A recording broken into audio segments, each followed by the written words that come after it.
Hello and welcome back to my channel. This morning you joined me in the car because we're actually going to the London Anime and Gaming Convention. Just a disclaimer before I start, I know we're not meant to support Anime League, but I heard that Jonah, Scott and Austin Tindle were coming to this convention and I thought I cannot miss the opportunity to meet them.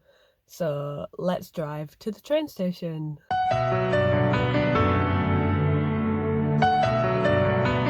We're walking down to the train station and I'm going to look for something to get for breakfast because I'm hungry. Yeah. We're at the train station waiting for the train and I've got my breakfast. We're on the train to London and I've got mushroom to eat.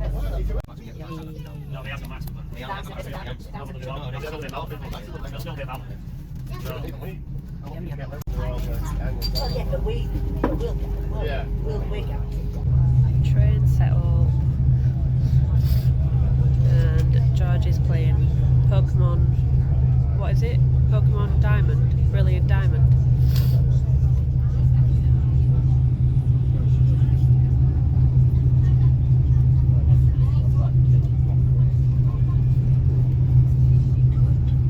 These manga panels kill me because it just looks so dumb. Me. The way this panel is drawn is just so funny to me. Look at the neck. The neck is so long. Mash is just so witty as well and has no idea, which is just amazing. I love it.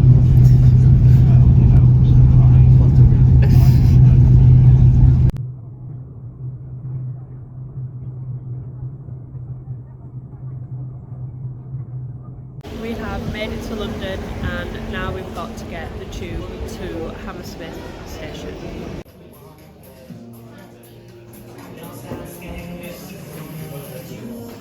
Don't like the look of that. It's very ominous. Wow. But we're going down to the underground. I don't know. Not really.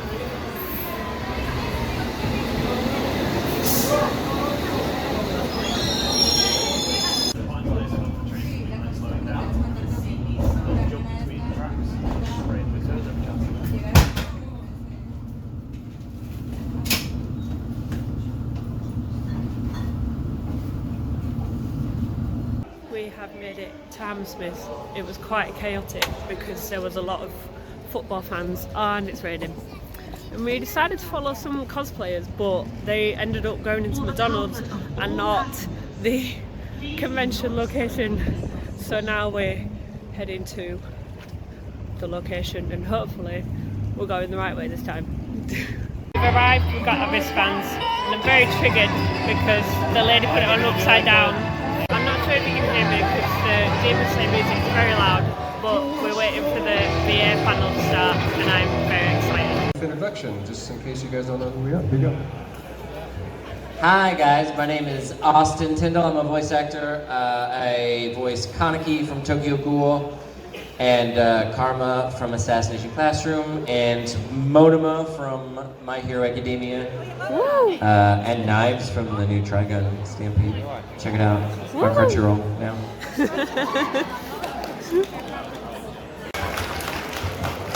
Hi everyone, my name is Elsie Lovelock. I'm a voice actor and a... You wanted to be... No. I wanted to be Deku. I auditioned for Deku and for Bakugo, and somebody else. I didn't actually audition for Monoma. They just gave it to me because the director saw this obnoxious character and thought, that's Austin. And I'm grateful that if I didn't get to play one of the leads, that I get to play someone who regularly makes fun of them. So I'm grateful for that. But thank you for your question.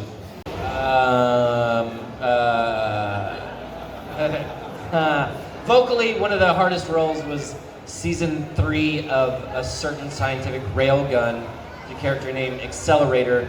He screams a lot, and if you listen to a specific episode where he defeats Misako Worst out in the snow, there's a very long monologue, and it's, you know, open-throated Dragon Ball screaming is like, ah, that's not too bad. Like, ahs and ohs are fine, but when you have to like yell instructions and like exposition over a long period of time with lots of consonants and different vowel sounds, really can screw your throat up. And you can hear me breaking my voice in that episode.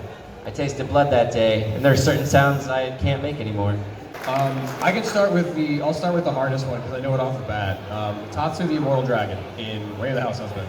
That guy rarely speaks. He just yells everything, right? And it's like, everything is yelled really high and always action. It's always, and you were talking about the consonants and entire sentences and shit. Like, he says whole sentences, entire instructions, like a methodology for like cleaning something is just in your face and very loud. And season 2 of it was mostly yelling anyway. So, and because they wanted to get it done really quick, I did almost the entirety of season 2 in like a week and a half. And he's the protagonist, and that's a lot of work. And they do this thing called Rhythmo Band, which is different from normal like 3-beat dubbing. Rhythmo Band is like playing Guitar Hero with your voice. It's like doing karaoke, but like voice acting. And that makes things a lot faster. But because of that, they don't take things one line at a time. They take entire scenes at a time. So I was yelling entire 30-second to 1-minute long scenes constantly. And after the first session, I called my agent. I'm like, hey man, we're gonna have to break this up because I am not gonna be able to do this every day and go and do like Call of Duty battle chatter in the afternoon. And it's like, it was really rough on my voice. And like, after we finished season 2, I was out for like 3 days. I was like, I gotta recover and not speak. I was streaming and I had to redeem to tell people to tell me to shut up because I would talk and they're just like, don't talk, shut up. I'm paying money to stop talking. But the easiest role I think I had was Aiden in Dying Light 2. I voiced the protagonist character, and as they were developing, I started out doing scratch. And they were like, oh, we like this guy's voice, we're gonna keep him for the full thing. But I feel like, well, they told me this, they developed the character around my aesthetic and around my personality. So there was a certain personality that I was going for with the character in the scratch vocals, and they just kind of built him around. He even kind of looks like me, they kind of built around him. And I feel like that was the easiest role because I just sort of became that character, and I just had to talk and like do my normal like protagonist's leading man voice, and that was easy, it was simple. And yeah, it's definitely not Tatsu. My favorite character is Knives from Trigun Stampede, which is streaming on Crunchyroll. You should check it out. Season 2 might be coming next year if enough people watch season 1. So go watch it and then buy the Funko Pop. So all the characters that I voiced are very special to me in different ways. So it's like picking a favorite kid, obviously. It's really hard to do. But I like Aiden in Dying Light 2 a lot because I spent 6 years with that guy because I did all through development, I was the scratch track, like you were just saying. I did all the scratch voice for Aiden, and I'm just like, because they tried to keep it secret, but I played the first game. I mean, I'm wearing the shirt from the first game. Like, I love it. I'm a huge fan, and I was able to tell through context clues in the lines. I'm like, oh my god, this is Dying Light 2. This is the sequel. And I begged them in my closet as I was recording scratch tracks with the producer online. I was like, hey, I would love to play this character, you know? And normally you don't do that. That's something you shouldn't do, by the way. But I felt that I had a rapport with the producer and the director and everything, and I'm just like, hey, can I please? And I got radio silence for like a year. And then they came back and said, we're auditioning other people, so probably not. And they auditioned other people and came back to me, and they're like, nah, we couldn't find anybody. Go ahead, it'll be you. And I was like, oh my god! So yeah, I got to voice the entire game, start to finish. You know, I lived in LA, things just kind of came together. You know, it was just like, you know, a perfect storm of being prepared and lucky. But yeah, 6 years, Dying Light 2, go play it, please go buy it. It's like $25 on Steam. It's really good. Go ahead. Just in terms of the industry aspect of how Jonah came across the role of Legoshi with Netflix and how that came to be.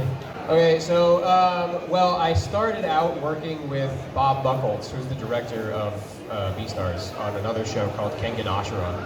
and he gave me a small role in that.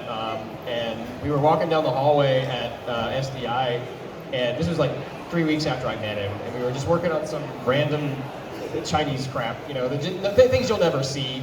Just a dub that is accessibility dub. You know, it's like in order to air in the United States, things have to have a dub so that it's accessible to everybody. We were doing that, and he looks at me and he goes, "So his daughter also directs, right? His daughter is another director there, and she's the one who directed me on the Chinese stuff." And he goes, "My daughter says you're good," and I'm like, "Oh, that's really flattering. Thank you so much." And then he stopped, put his hand on my shoulder, and said, "No, my daughter says you're really good." And I'm like, well, that's super flattering, and that must mean something if the director is stopping you as you're walking back to the thing. But he eventually was like, yeah, we're doing this animal show. No, you gotta know, Bob Buchholz is a very meat and potatoes guy. He's very down to earth and grounded. And he's like, we're doing this animal show, you want to audition for it? I got the auditions for it. I auditioned for Louis, Legoshi, and Bill. And Bob wanted me for Bill really badly. But they have to send the top 3 picks to Netflix, and then they pick. So he sent the top 3 picks to Netflix, and the Netflix Japan picked me for Legacy. And I got an email that it's really weird. You don't normally get these like weird, heartfelt emails from directors. It's normally just a thing. You just do it, right? It's a job. And I got an email that was like, yeah, Netflix told us to tell you this, and there was like an italicized paragraph that was basically like, there was no other person that we could find. You were the closest thing, and it was very sweet. So, and that's never happened before, and it was really cool to get to do that and have that opportunity. So, but it was just an audition. It wasn't anything crazy. I mean, the extraneous like networking that I did was work. You know, I worked with his daughter, and his daughter thought I had chops. So, you know, we kind of moved up and worked on other things. So, yeah, that's basically it. Netflix is fun to work with. They're really great. Unless they want you to do an entire season in a week and a half. To be in something that was being created where I'm not doing the second voice of this or recreating someone's performance that's based on mostly their decisions about what the character's doing. But I want to be like a main character in Bob's Burgers. It'd be neat to be a playable in Genshin Impact at some point. That's kind of cool. I'm available whenever, you know. Or Honkai. I actually like Honkai, and I have a deal with my stream. Everybody wants me to play Genshin Impact. I said I'm not touching it until I voice a playable, and then I will play it from the start to when it's all caught up in one sitting. I'll play the entire thing in like this big long, however long stream I need to play the entire game. But from my heart, I really want to be I want to be in Warhammer. Honestly, at some point, I was this close to being in the Chaos Gate Demon Hunter game, but they wanted somebody who was from Britain, and I'm like, okay, cool. I got to like the final round though, and they're like, where are you from? I'm like, Cincinnati, and they're like, we wanted somebody from Britain, so great, we'll just have to let you go, but it's fine. And I was like, okay, that's understandable, But yeah, put me in Warhammer. I'd love to voice a Space Marine, or even just like growl as like some Tyrannid or something like that. That would be neat. I think it'll be linked to whatever when you buy, there'll be stuff in the bag. Yeah. My God, this is so overwhelming.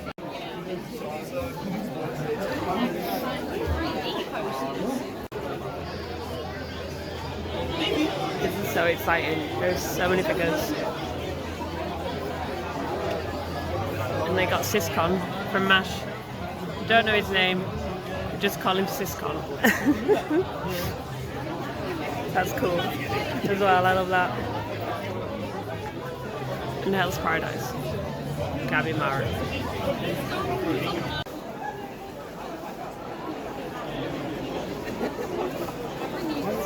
This one, that is so cute. Announcements. Oh my God, what is that? Wow. You're not getting that one. Oh, that's cute. Oh, they're cool. I think there's actually that one over there.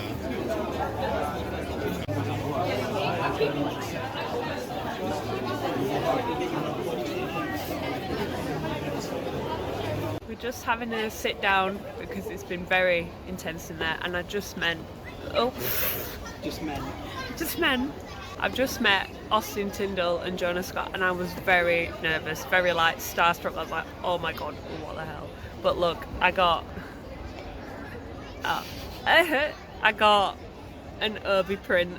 It was the last one he had, and I was like so happy. And look, he wrote, "At your service, miss." And oh my god, I could have cried. Obi's like my favourite Austin Tindle character ever. And I got this from Jonah, and it is so cute. I love it. Look at Legoshi. And he thought, oh, because I think it was because I went, oh, when I saw the print. So cute on a little face. And we bought 3 mystery bags. Got No Game No Life, Spy Family, and Hunter X Hunter. I spent a lot of money, but it's been worth it. Really tempted to buy a body pillow right now. Look at that. Look. Where's the other? I've got Randy. You buy the case only. You just buy 2 And small look pillows and fit them in. at this one. Very tempted.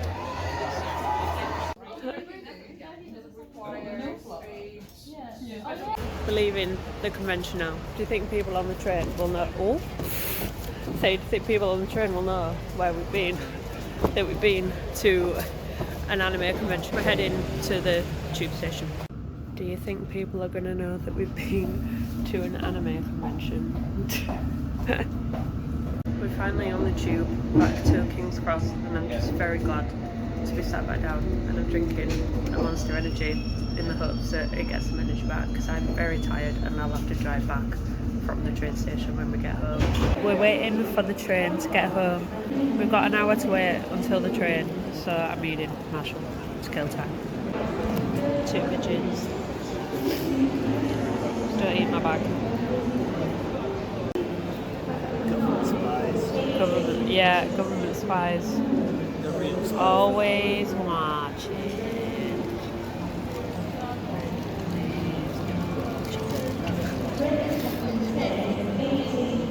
Always watching. And eating. We're on the train back home, and George is struggling with his newspaper crossword because he doesn't know how to spell hers. I beat battleships. But he did beat battleships. Show them your battleships win. There it is, everyone. George found the battleship. A good end to the day. I've just got Monster Energy all over my top and all over my leg, so it's all sticky. Yay. Very unsettling to realise that we've had Hisoka staring at us the whole train journey. Look at that. The stuff of nightmares. Maybe that's why I leave. Terrifying. Go on. Go on. 61016. We'll sort it. See it, say it, sorted. Say it. Sorted. We're so funny. We're home. I'm very tired. It's very cold. But we're just walking back to the car. So I'm probably making sure I don't get run over. Probably going to end the video here. I'm going to make a video showing you all the things that I got in the mystery bag and other things that I bought. Thank you for watching. Bye. Yeah.